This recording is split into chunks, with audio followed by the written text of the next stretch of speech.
சின்ன வயசுல 2 பேரும் ஒரே மாதிரி தானே இருப்பீங்க. ஸ்வேதா கல்யாணம் பண்றா, நீ மட்டும் பண்ண மாட்ற. சொல்லுமா ஸ்வேதா, நல்லா இருக்கியா?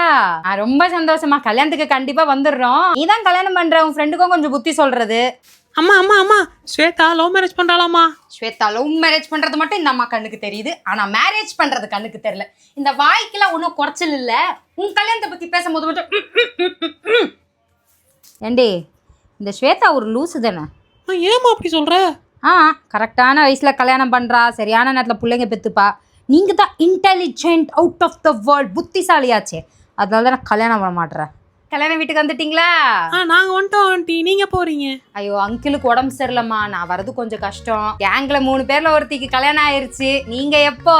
எனக்கு தான் போன வாரமே நிச்சயம் ஆயிடுச்சே. நிச்சயம் ஆயிருச்சா? அப்ப இவ மட்டும் தான் மிச்சமாயிட்டாளா? யாரையாவது லவ் பண்றாளா? என்கிட்ட சொல்லு, நான் யார்கிட்டயும் சொல்ல மாட்டேன். என்கிட்ட சொல்லு, ஆண்டியை நம்பி சொல்லலாம்.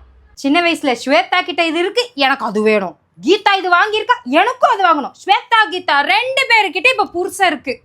மேடம் கிட்ட இன்ஸ்டாகிராம், வீடியோஸ், ரீல்ஸ்.